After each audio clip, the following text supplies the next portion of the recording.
welcome to the Lad Chat podcast special with Tom, Chris, and Chris Rees. Chris Rees is well, introduce yourself, Chris. Who are you? My name's Chris, and I'm the founder of the Welsh Paranormal Research Society in Wales. Ah, sweet. I know in the past, and people might not know this, we filmed an investigation with you, didn't we, in the Skirrid Inn? That's right, we did in the past. Really? We did an investigation in the Skirrid Inn. Really interesting stuff. Chris, when we filmed that, did we get much activity? Did anything happen? Sadly not. We didn't get much from that case, to be honest with you, at the Skirrid Inn. I'm not sure why. It might be because a lot of people visit it and they get a lot of responses, and maybe on that occasion when we were there, nothing happened, I'm afraid. Yeah. And the thing is, Chris, I wish something did happen, though. Well, I guess it's not the kind of thing you can. It just doesn't happen on request, does it? No, it doesn't always. Even though sometimes it can do, it didn't happen that time.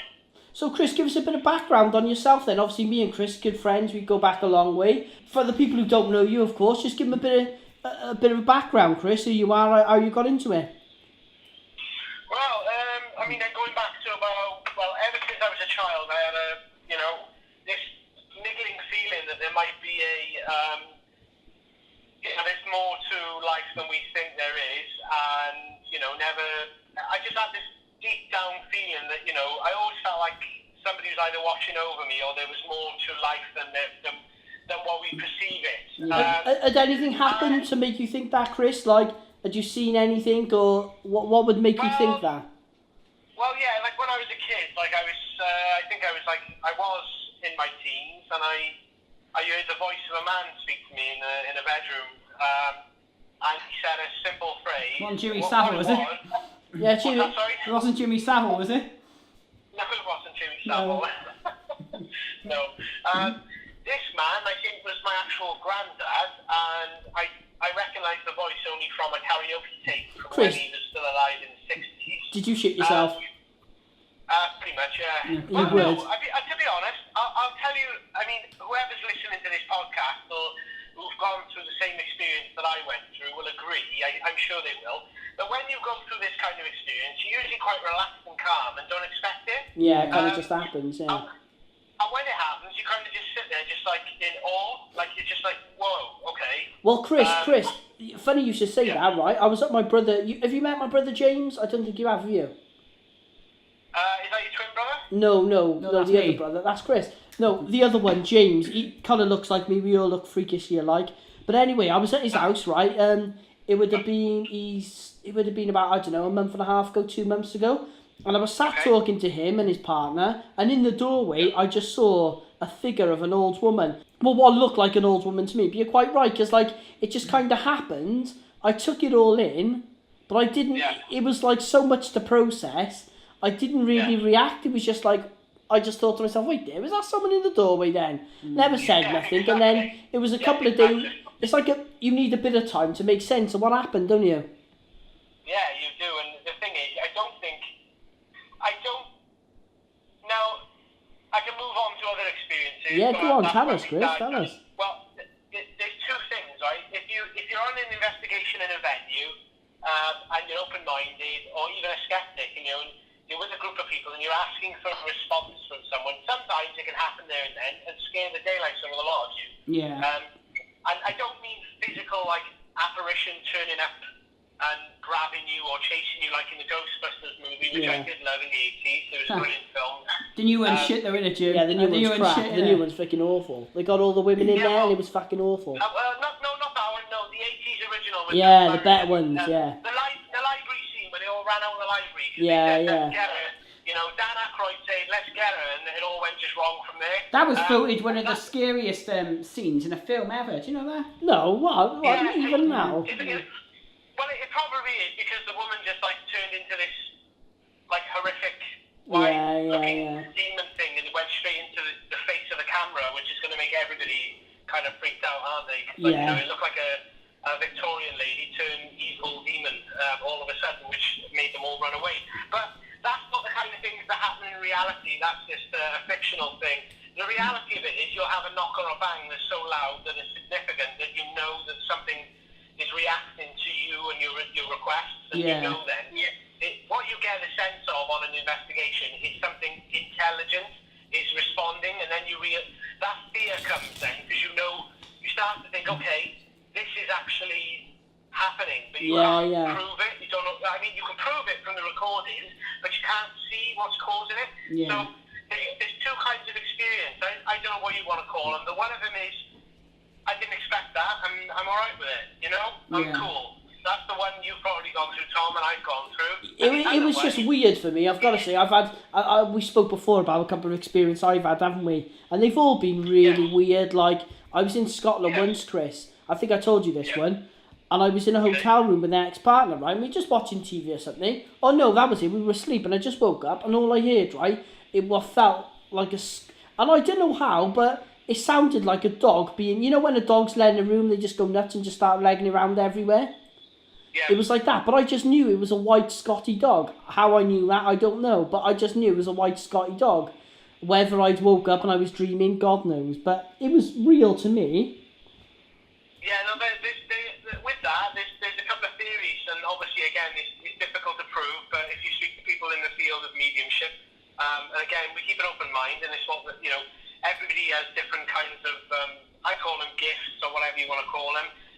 For you, it was either you were picking up on residual energy in the area from the past. So, if you think about physics and science, they're still looking into, how this, how we've come to existence in the universe. And if you think about it, it could be an echo through time of a Scotty dog that was once there and you experienced it in some way, somehow. Like a replay. Time overlaps itself. It's weird though, Chris. Have you ever had any experiences that really shit you up? And it's just like, oh my God, like you walk through the door and there's just someone standing there or something. Okay, give me a minute. I'll think of that just a second. I just say the other thing, only quick about the Go on, sorry. The thing with a Scotty dog. When it comes to mediumship, a medium would tell you that the memories were put into you as you were like maybe half awake. It was like a spirit talking to you by showing you images and sounds of a Scotty dog. Yeah, so that's the other thing I gotta let you guys know, because that's what we've come across from working with mediums as well. Yeah. So Chris, that's kind of mediumship in a way as well. Apparently, that's how mediumship works. But yeah, with regards to being terrified. I'm trying to think. What was that, Chris? What was that story you told me, right? When you first got into it, how you first got into it. Remember, you were on a building site or something? Yeah, I was working in a care home that was being refurbished with a colleague in security, because obviously I had a childhood experience of the man's voice, which is who I perceived to be my granddad. Yeah. But in the future, then I started working in security, and I was working on this old people's home, and it was being refurbished. And I was like, in my mid-20s, and naive, I didn't think people obviously lived here and died, Yeah. And, eventually, with any, in that kind of business, people, they'd stopped anybody coming in, and then, the last tenant had passed away or moved out because they had to refurb the building. Yeah. So, what I didn't understand was, they put us in this building, told us there's a lot of crime in the area, and we need to look after the building, but there was nobody was bothering us. There was no youth in the area causing trouble. There was no real defences put up or alarms. So I didn't understand the purpose of us being there. But okay, they needed security and we were there for it. But the building was empty as well. It was completely secure. I don't know, but the rumour was the staff refused to work there because of all the activity that was going on. So, that's a rumour that they didn't want to work there on their own, looking after the building through the night because it was too creepy and things happen. But what had happened for me, it was about 2 o'clock in the morning in 2009, around there, and I was in the main area, the main lobby, and you're on a 12-hour shift, you're trying to stay awake, and all of a sudden I could hear like a trolley moving, so. I was joking. See, that's enough to shit you up, innit? That's enough to quit a job, innit? Well, it's enough to make you run, yeah. I mean, at the end of the day, you know the building's empty. Why is there a trolley? Like, it sounded like a wheelchair. So I started cracking jokes saying, it's dead person in a wheelchair and they're coming for us, and stuff like that. Messing around, Bit insensitive, Chris. Well, no, I don't mean it. I'm joking. Your sense of humour. You're up late and Yeah. you're with one of the boys. Yeah. Well, I thought it was like a dead person, like a soul of a person in a wheelchair coming for us, joking around. Yeah. But jokes aside, it was something, and it was real. And an experiment that I'd done me and my colleague had done, gave out a response that I'll never forget. And, that's where it all stems from. So I'll tell you what happened. It wasn't a wheelchair, it was a pallet truck. Jesus. And it came out of a storage cupboard into the hallway by itself. So, naturally you're thinking, well, why is it 2 o'clock in the morning if I got a pallet truck in the corridor? Yeah. So what I've done, inside the handle of the pallet truck is in a circle shape. Yeah, so, I know the ones, yeah. And in the building was like an aid for the elderly where you hold the rail and go around the building. Yeah. Which is natural because they're frail and elderly. So I said to my colleague, why don't we put the brush, jam it in the railing and put it through the hole of the handle to the pump truck. Yeah, so we can't go anywhere, basically. Yeah, but for me, I was thinking outside the box. I thought, well, if the spirit has any kind of physical form, it's obviously moving this truck. So if it's moving the truck, well, initially we done a sweep of the buildings. We thought kids had got in, but everyone was lost, so that's impossible. So we knew something was moving the trolley, but we couldn't prove what it was. Yeah. Chris, did you have CCTV or anything to watch it? What's that? Was there no CCTV or nothing at the time, was there? Well, there was CCTV, but the angle of the CCTV was only pointing on the corner of the truck and the front door. Yeah, so you couldn't really see it, yeah. I tell you what, if this was on camera, what happens next? It was the most terrifying thing ever. Go on, Chris. You've built it up. Go for it. What happened? Yeah, well, this is the thing. So, you've got literally, like when you do, what's it called? When they do it abroad, you go underneath the stick and it goes lower and lower. Oh, the limbo.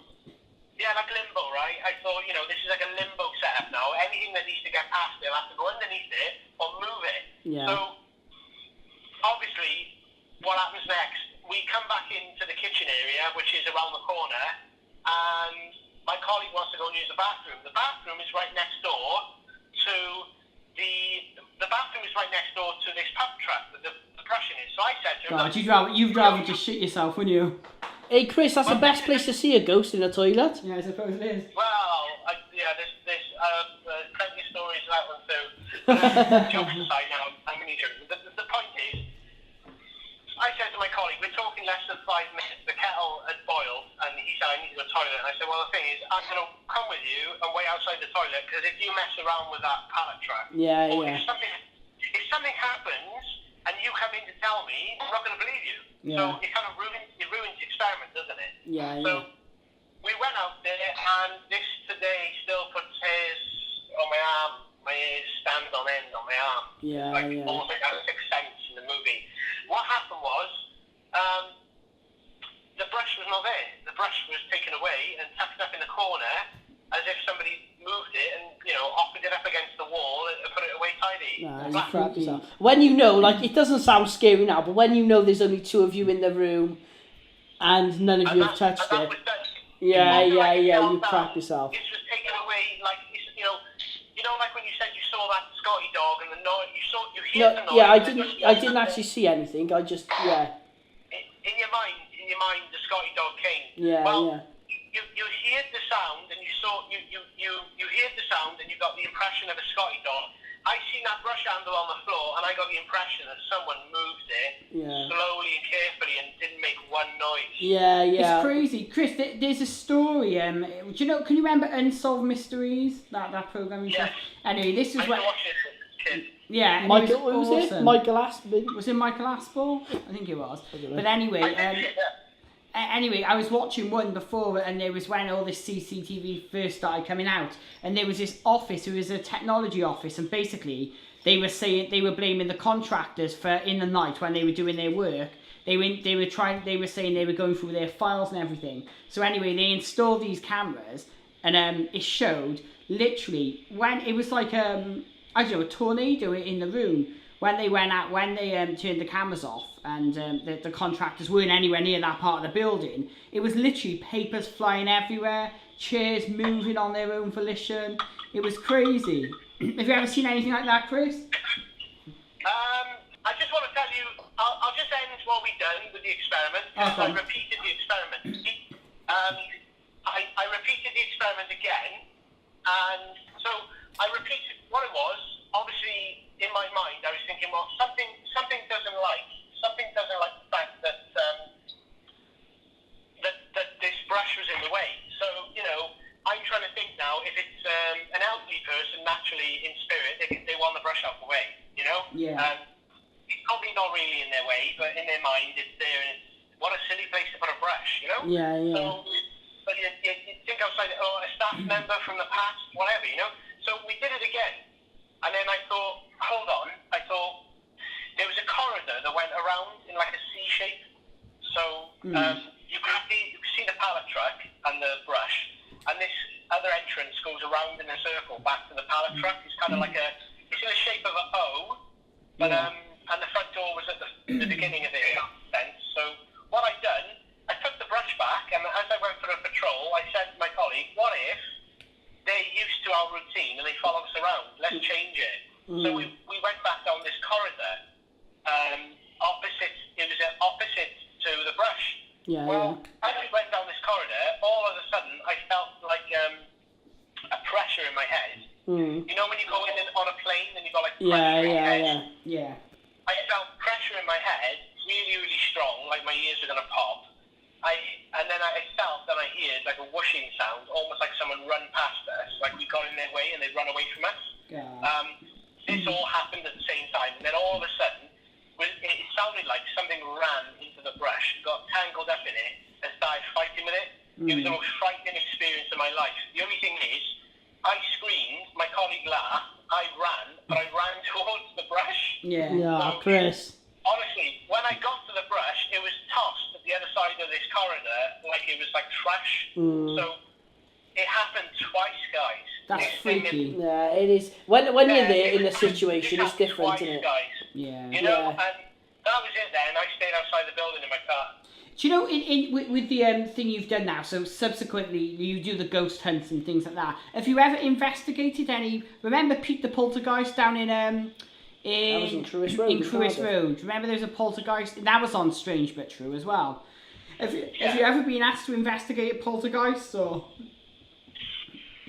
I can't say any names, obviously, but there was a case where you could say so, yes, and it was very emotional, and the entity was very strong, and was attached to the family.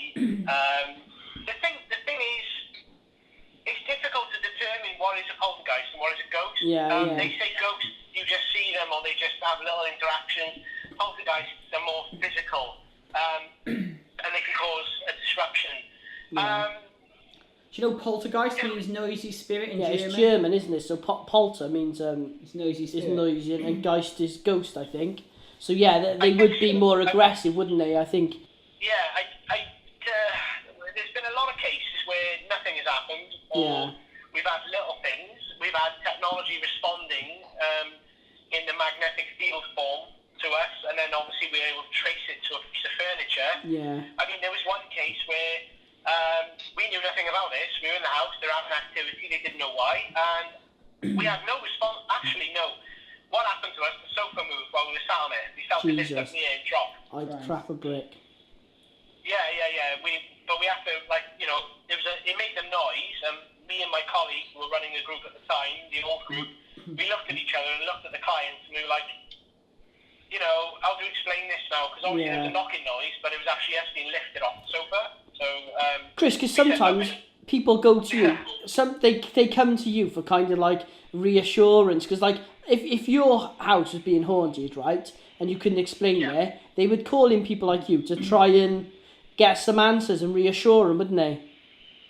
That's what it's all about, yeah. But the only thing is, we've got to keep an open mind. We don't want to, I don't want to go to someone's house and and go, yeah, by the way, you're haunted to hell, and there's nothing we can do, and you're screwed. Yeah. And then that's the last thing I want to ever give somebody from an investigation. So what we do is, I mean, it's not always like that, though. That's an extreme circumstance. Yeah, it's never really happened. What I try and say is, I give them the evidence. I give them our findings, say, because like to put it down as evidence would be to put it down as factual, and it's very hard to say 100% that was a ghost.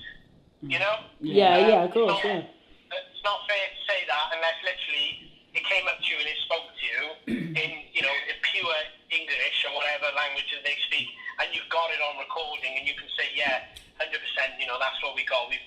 I prefer to call it, you know, these are the findings we've got. Yeah. It's up to you. It's up to you then to decide what you think of it. Yeah. And then there's pseudoscience methods where you can use mediums to come in and try and assist and maybe pass it on. Yeah. It's all down to what the client believes and what the client wants. And that's all I can do. You know, I mean, I hate to leave people feeling like they've been let down or left helpless. But our aim as a research organisation is just to collect the findings and give it to them, and help up maybe for them to draw their own conclusions and say, okay, yes, that's what we've experienced. You know, I mean, there could be cases where we go and they've got some dodgy plumbing and it's causing a noise, you know? Have you ever been to somewhere where they said, like, right, my house is haunted, you've gone in, had a look, and it's just something really, really boringly ordinary, like you said, pipes? Has that ever happened? Well, I had somebody who we went to investigate, and obviously, you know, well, I think a little bit of this goes along. How can I explain? Some people are looking for company. Yeah. And they might be lonely, and they just want a bit of company. Jesus, and, you want a better friend than that, wouldn't you? Yeah, I wouldn't want a ghost as a friend, to be fair, Chris. No, mate, I kind of. What's that, like? If I was that lonely, I wouldn't want a ghost as a friend. No, what I mean is us. Yeah. Yeah, I know what you mean. Jokes. I know what you mean. Yeah, exactly. But I mean, if you're living at home and you're alone, or you know you're a bit of a recluse, and you're like, you know, you watch something like the X-Files, or you watch Most Haunted, and then all of a sudden you start, your imagination runs wild, and you're on a bit of a paranoia with it. Then you're living at home, and you've got in your mind. You know, I'm not saying this is for everybody, but some people may get freaked out, and then they start seeing things, or their imagination runs to them, and they're like, I need help. You know? And some people, Chris, like you said, like I think what you're trying to say is the attention it gets as well, isn't it? Because it brings a lot of attention, doesn't it? Like, you know, I mean, I watched a documentary the other day about the ambulance service, and some people, they're lonely and they bring up 999 because they need someone to talk to. Yeah. Well, there's that guy that rang over 1,000 times in a year, wasn't there? Freaking hell. His phone bill must be massive. That's the one I'm on about. And terrible. You know, there's something wrong there. Obviously, the guy needs a bit of like, maybe he needs to socialise more in like the community with like a local group or something. Maybe if you had a ghost, Chris, he wouldn't bother the ambulance service, would he? No, he'd probably be ringing me then. But you know, like I said, the field of paranormal research is always developing. It's a very complicated study. It's expensive. Equipment, and you've got to be careful who you deal with. You know, you've got to make sure you're investigating. You know, in my opinion, safeguarding. Yeah, of course. Yeah, definitely. There's like a risk assessment almost you need to carry out, isn't it, Chris? And there's some people as well, I suspect, Chris, if you told them they had a ghost, they would lose it. Correct. How do you deal with them kind of people then, Chris? Because, like, I guess you have to weigh up if you can, well, like... the thing is, like I say, our investigations don't, how can I explain? I don't particularly want to say you've got a ghost in your house. That would freak someone out. I want to show you the findings. Yeah. You know, I mean, I'll be honest, if it was something like on a poltergeist movie and everything was flying around the room, I'd be like, okay. You got a problem here. I mean, straight away, I'm not going to go, well, you know, there's an explanation for this. Yeah. I mean, that is severe. I mean, that is so... there have been cases where I find it really hard to say, you know, actually, it's not. You know, from my point of view, for the group, we would just give the findings, and from there, then the findings are, this happened, that happened, and it's down to the owners to draw their own conclusions. I wouldn't want to put a label on somebody's house being haunted.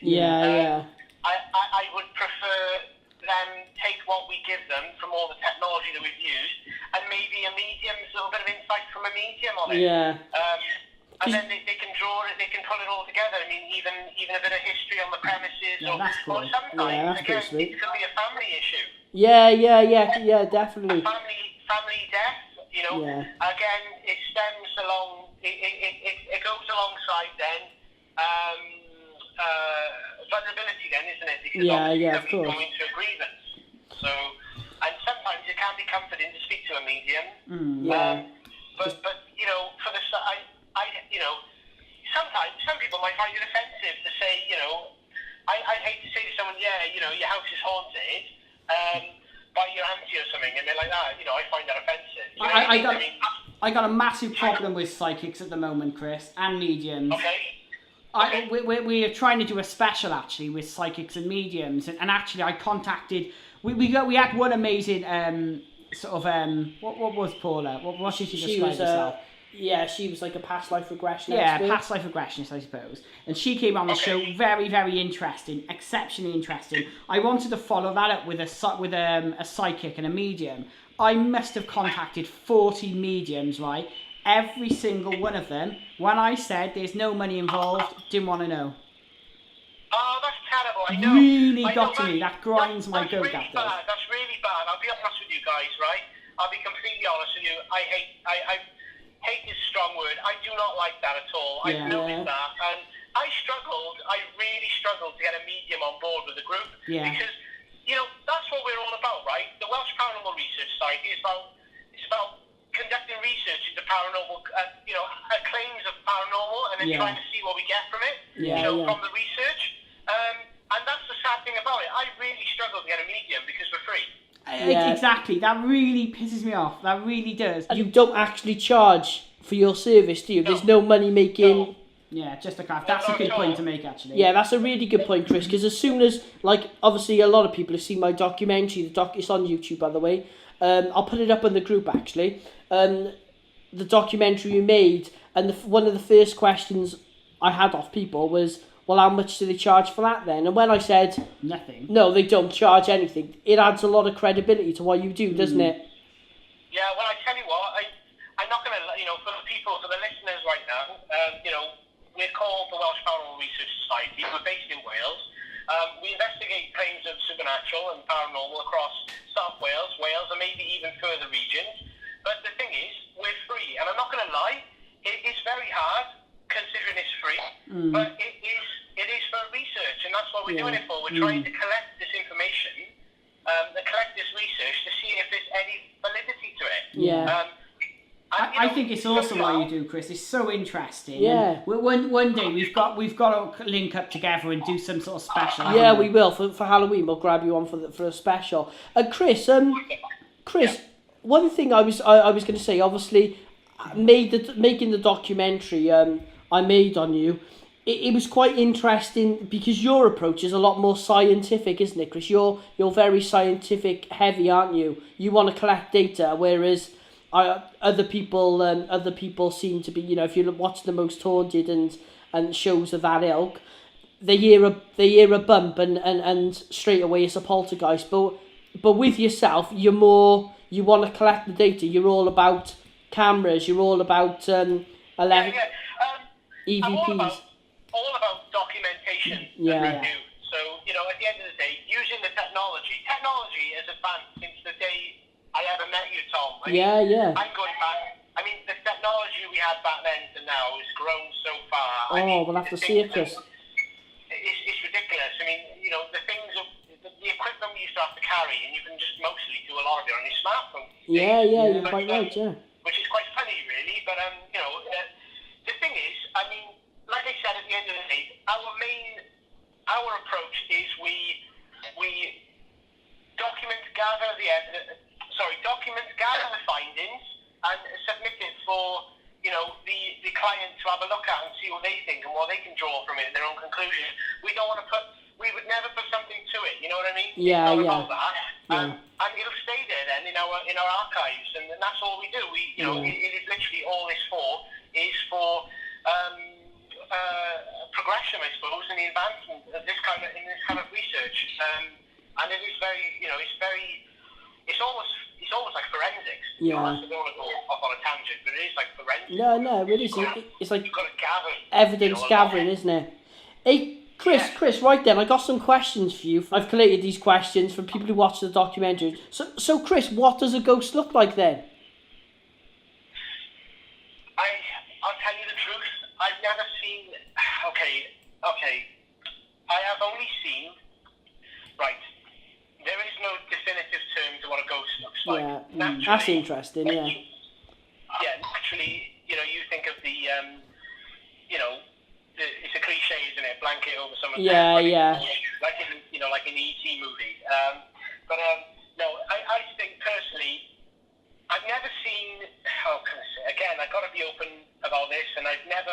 Yeah. I've only ever, from my point of view, I've only seen one thing in my life that looked like to me what I would think is a ghost, and it was early morning, about 7 o'clock in the morning. I was driving to work, and I passed the cemetery in Cathays. Oh, right, I know it very well. I was working.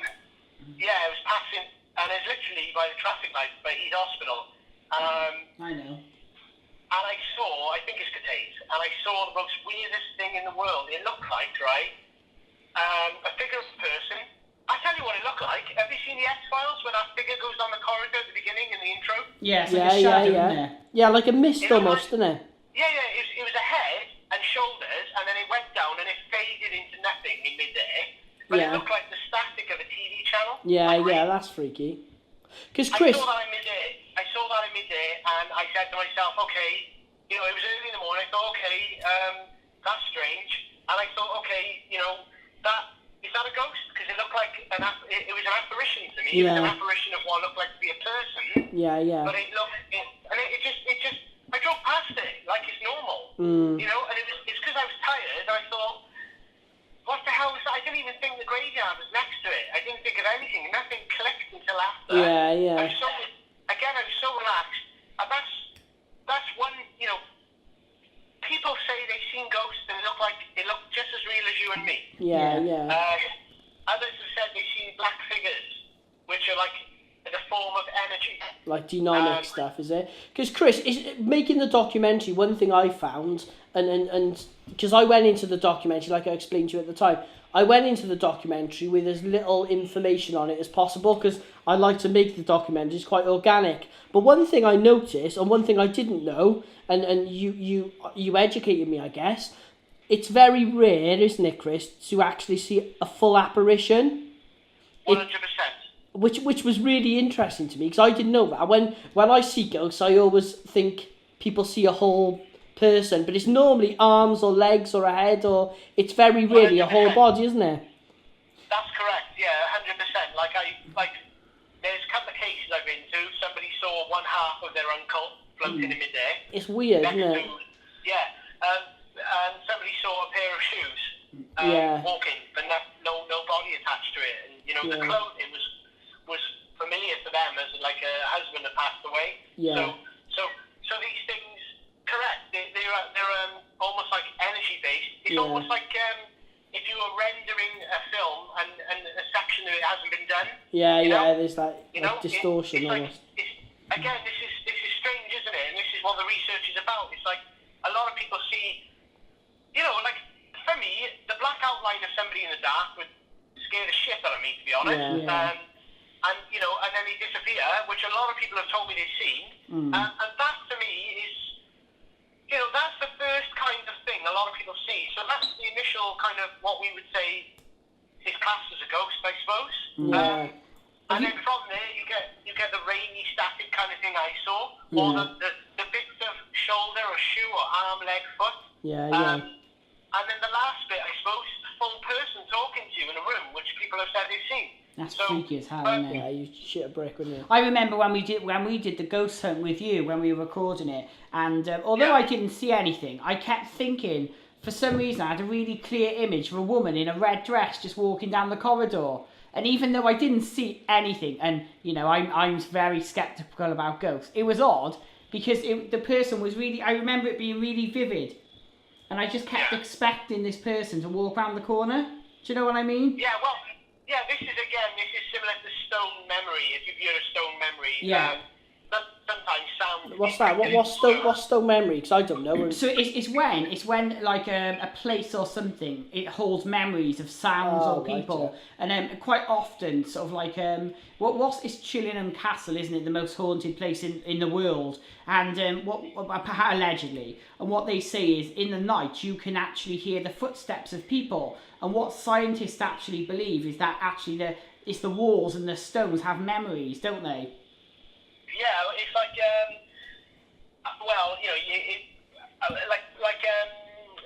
like a CD player or something where you have an impression of data or you know anything that has it's all energy, isn't it? It's all energy and it's all. But it's like the seashells, isn't it? When you hold your ear to the seashells, and when you can hear the sea. No, but they reckon that's blood, though, don't they? I read something recently that said actually it's not. It's the retention of the memory. You know, it's really interesting, isn't it? It's very interesting stuff, and obviously we're all still looking into it. We're all trying to understand it. There is no definitive answer at the moment, other than it scares the daylight sort of everybody. Oh, it's supposed to be terrifying. So Chris, next question then. So doing this, right? What have you learned about ghosts? Like, what do you? From going in with someone who's just got an interest to someone who's becoming a bit of an expert in ghosts, what have you learned? That it's very emotional. It can be very, very emotional because how can I explain? I think again, as a researcher, I'll always stay open-minded, right? Yeah. But as me, as a person, I believe in the afterlife, and it is. What have I learned? There's different kinds of haunting. So there's the residual, which is similar to stone memory. There is active haunting, which is like someone's in the house trying to communicate with you, trying to tell you something, and it's really important. And there's energies as well. There's different kinds of energy. Like when you walk into a room, if someone's having an argument, you could feel the atmosphere. Yeah, you can. Yeah, you can. That's true. Yeah, and it's that association with that negative energy that brings bad in as well. So if like you know, if you're a kid and you go and hang around in the park with bad boys, you end up doing the same thing as them. Yeah. You start to hang around with them, associate with them, you cause trouble in the neighbourhood. The same thing happens in the household. If you're negative and you're rowing all the time, you're arguing, it attracts negative spirit or energy or the souls of negativeness, you know. And, you know, it does happen. People do, you know, and it could be for a brief moment you get some kind of like activity in your home, but it's usually when it's a heightened situation. So if someone's there, it's that peak moment where you're up in the air or you're really down below. And if you're really sad, you'll have like an interaction. Do you think though, Chris, why that may be? That's quite interesting to hear that, because when you think of like places where when you associate with hauntings, such as like old buildings and castles where they've had hundreds and hundreds of years of people, and especially places like dungeons where, to be fair, you're probably going to have a pretty shit time there, aren't you? Yeah, you ain't going to I wonder if that's why it holds on to these places, and you know, lots of places like hospitals, old buildings, they tend places where there's what's the thing about a Japanese in ancient Japan, in ancient China, if someone dies of a violent death, what they say is the spirit stays around until it's avenged. Yeah, well, this is the thing. This is the most scariest thing about it. I spoke to somebody abroad who, they reported to us a paranormal event. There wasn't much we could do because obviously we're in Wales. Yeah. Oh, Chris, you could have got a free holiday out of it, Chris. Bring them back. I'll come and film it. Bring them back. I know. Can you imagine that? No, that'd be pig, wouldn't it? It would be awesome. This is really scary, guys, but this is again to do with our heightened emotion state. A girl was walking through a village and she cut through the woods and she was murdered by a guy, right? Jesus Christ. So, yeah, this is a real story. And I was like, right, okay, so what happened from there on in? And what had happened was, there's this little village in the middle of nowhere, and they've got these little huts where they live, and they work really hard, they're very villagey, do you know what I mean? Chris, what country was this? Do you know? Can you remember? I can't remember. I think it was like China or Japan, somewhere over there. Yeah. And this village, this girl had been killed, and obviously over there, it's not like over here, there's loads of houses and nobody knows each other. Over there, it's small settlements, and they know each other, everybody's neighbour. And this girl had died, from this death, sadly. And what was happening every night was, obviously, there's no street lighting over there, there's all candles and stuff.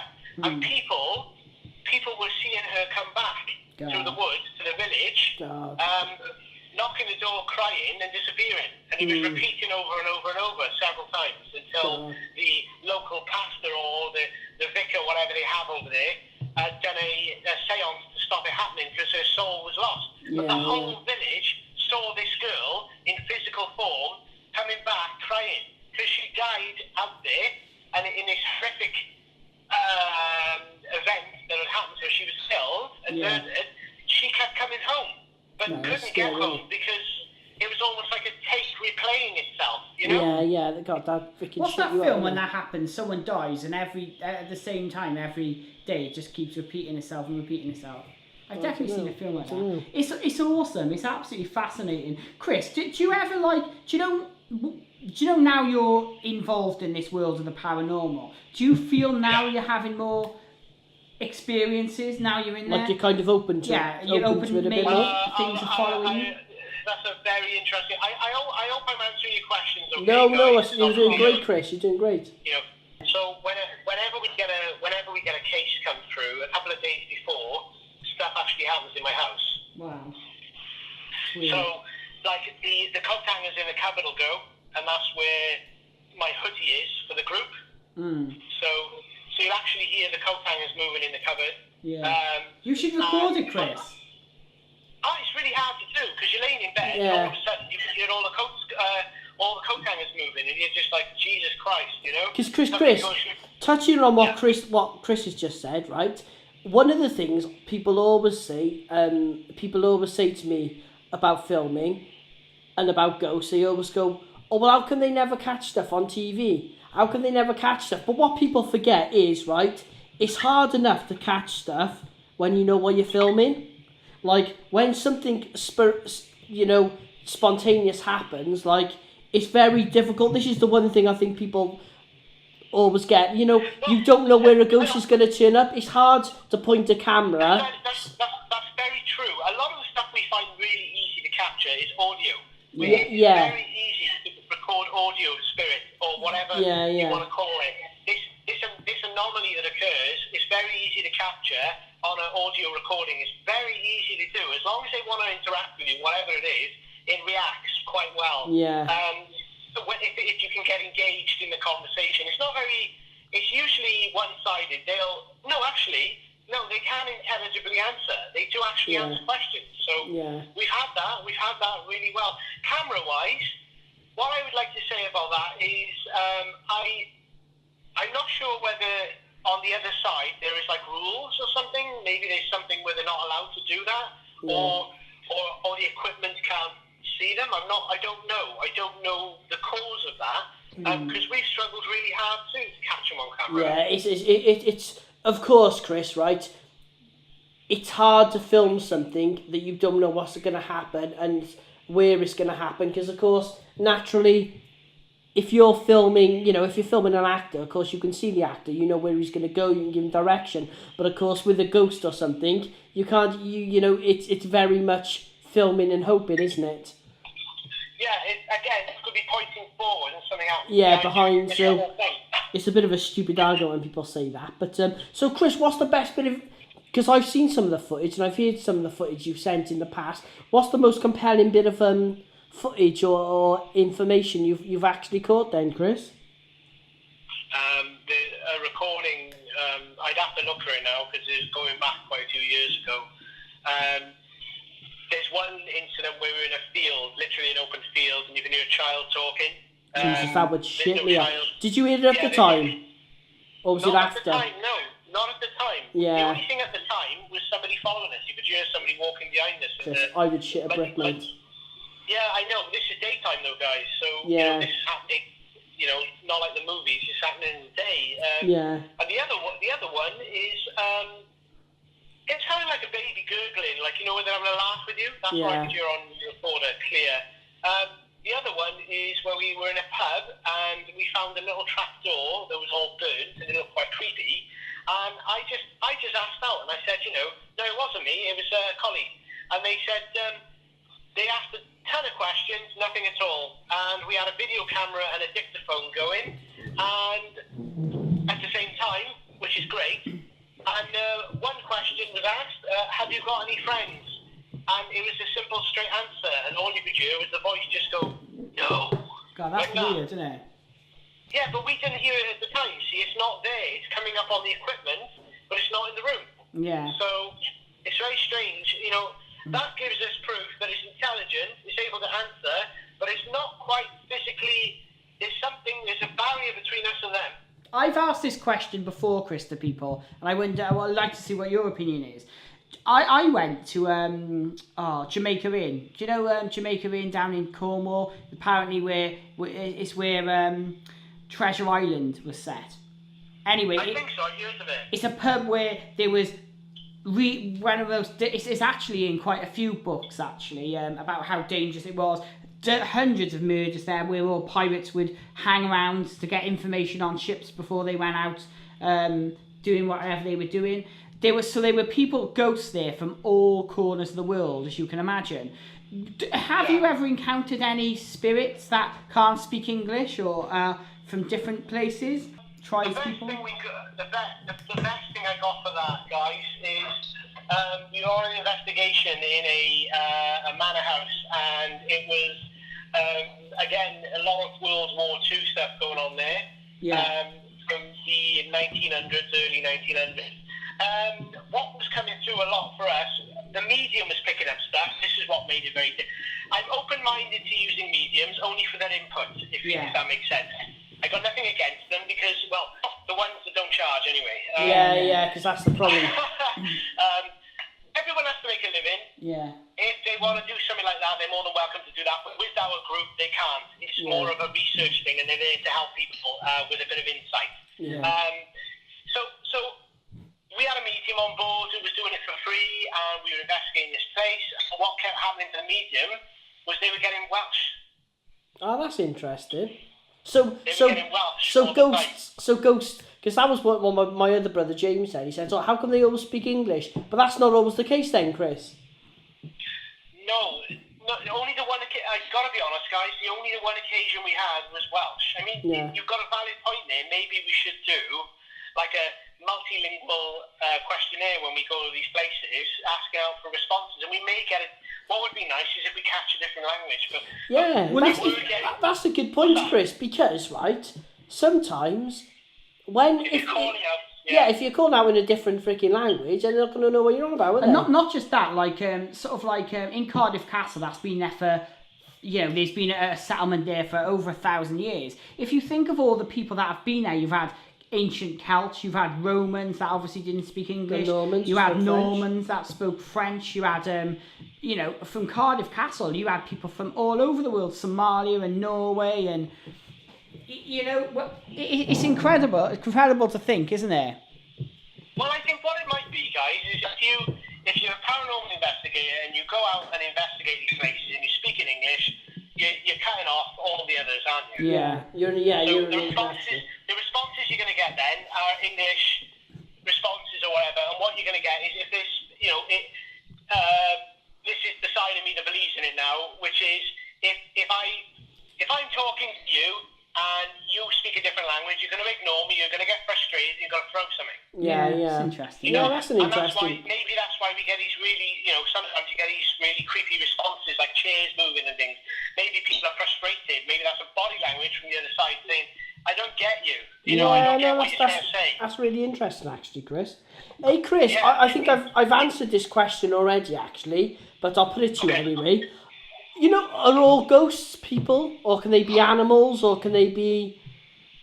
I've already answered this, but... There's a famous story in it's RAF, an RAF base in Norwich, and there was a little dog that was really he was like all the pilot's best friend, and I think he got killed in a bombing raid. And there's lots of stories about people actually seeing the ghost dog running around and things.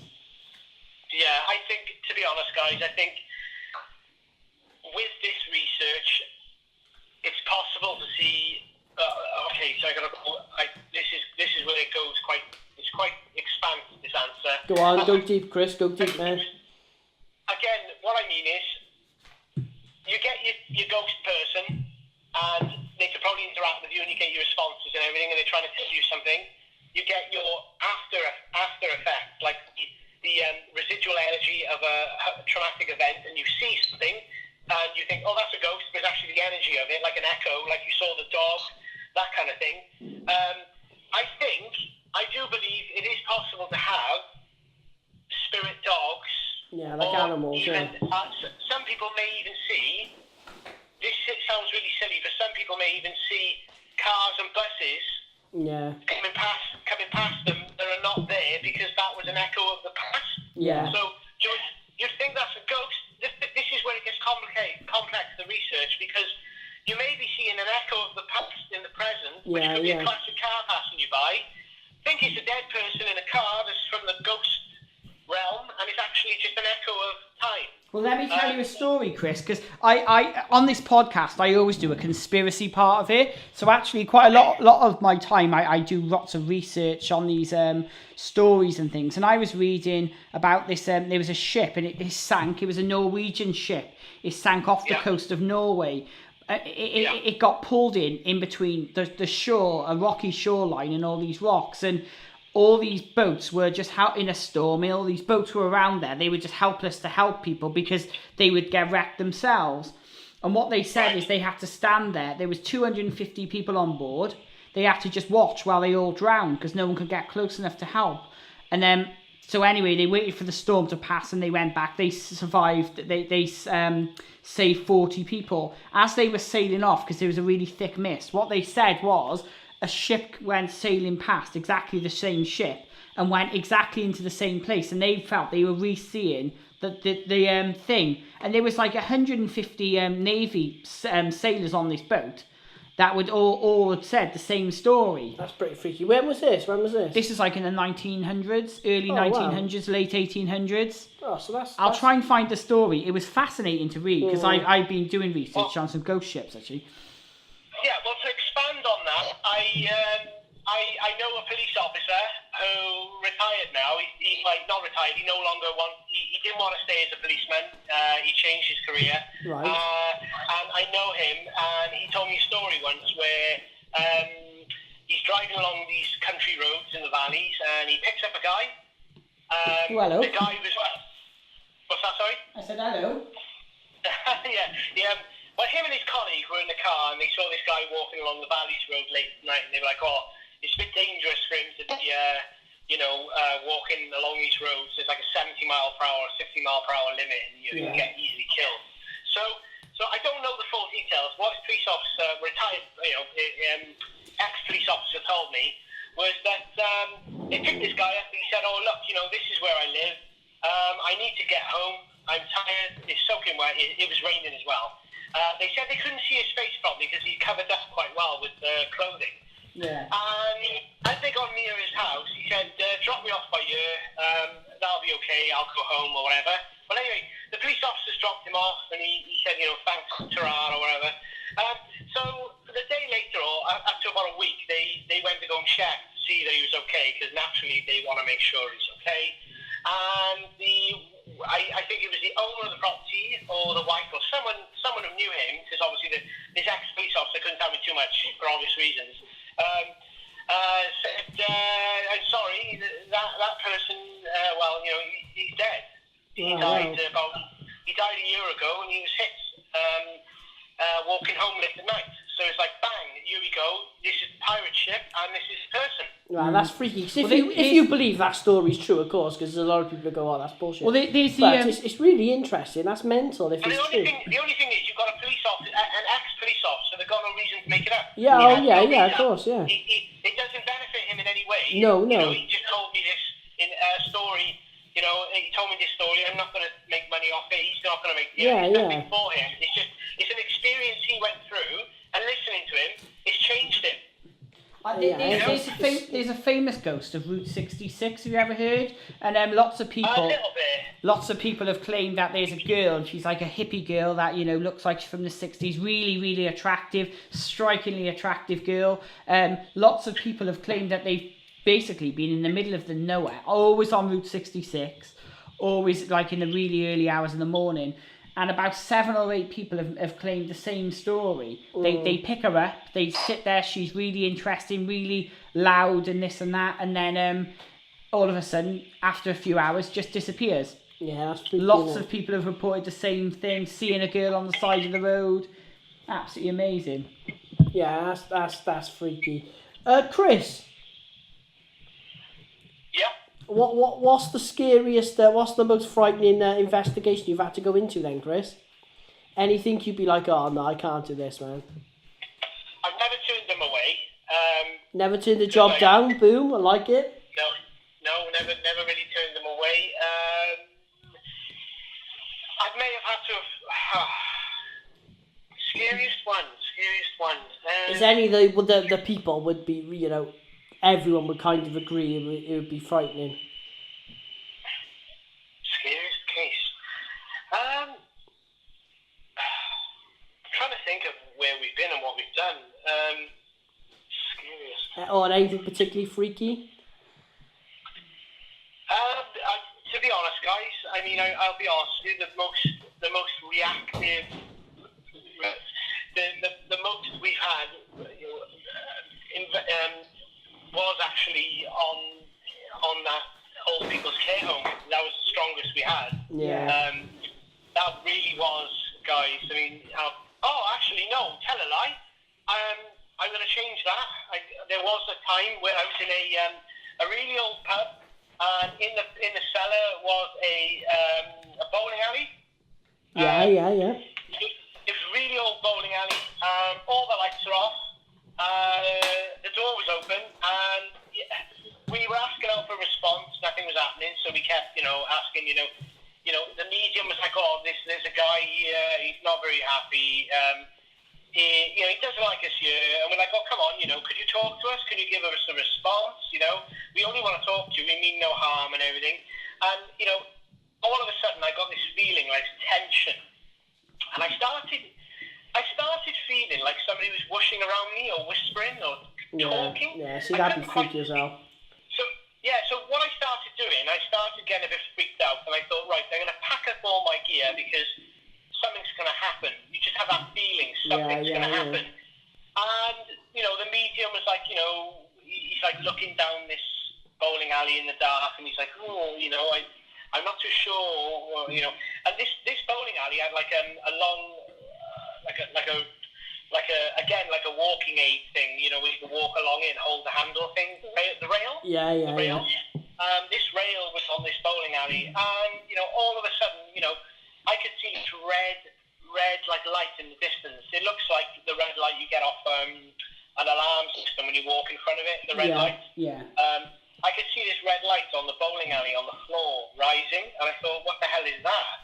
And there was 3 of us. I was furthest away from the door. My colleague was in the middle, the medium, and the lady was actually right next to the front door of this bowling alley. And I packed all my stuff away. I thought, right, nothing, just in case something happens. And all of a sudden, we just said something like, "Oh, can you give us a response?" And out of the blue, the medium went, "Oh my God, I can see a man rising out the bowling alley." And I'm thinking, what's this? Chris, you should have thrown bowling balls at him. Yeah, well, I mean, he wasn't impressed. I think the spirit was like, "This is my bowling alley. What are you doing here?" kind of thing. God, So, you'd crap the brick. all these things, right? You speak about it individually and you go, oh, well, that wouldn't be scary, but I guarantee if you were there under those conditions, you'd absolutely shit yourself. It didn't end there, guys. It didn't end. What happened was, it was going to let us know it was there. So the medium said, I can see something rising out of the floor, a person, a man. I couldn't see the man. I could only see this red stuff, this misty stuff. And all of a sudden, he went, oh my God. And I didn't know why he said, oh my God, until later. This massive loud crack in the bowling alley, and you could feel the vibration of the walkway railing, like someone had whacked it. Yeah. Well, I was furthest away from the door. I was the first out. I managed to get out before everybody else because I literally crapped myself. That's it, Chris. Good man, first out. In emergency, yeah, Chris, you're going to have to... The medium got out, and the girl got stuck on a doornail of the door to the bowling alley, and she was screaming, "It's got me! It's got me!" Oh God! So it's terrifying, isn't it? Because like you think someone's I always say in emergency, Chris, you don't need to breathe the bravest, just as long as you're not the slowest. Yeah, I was out that door. Sadly to say, I was out that door, and what the medium told me after was that they saw the man rise out the floor and dance for the railing. God, that'd be absolutely terrifying. They saw it in their psychic ability or whatever they got. It came out the floor and whacked the railing. Yeah. But I could only see a red mist, and the bang was so loud, I was gone. Chris. It was so loud, it sounded like somebody dropped the car in there. Yeah, I can imagine. Get out of there, it's scary, especially because your senses are heightened and all that, and it'd be terrifying. So, Chris, we're gonna have to wrap it up now. But okay. But no, it's been awesome. So, Chris, we're gonna get you on again, definitely. For our listeners, where can we contact you, Chris? If anyone's got anything going bump in the night, where can we find you? You can visit us at www.wprs.org.uk, and that's our website, and we're completely free. We don't charge, and again, like I say, it's all for research, and we might be able to give you some answers, but that's the best we can do. And you're on Facebook as well, aren't you? Yeah, we're I think on Facebook. We're facebook.com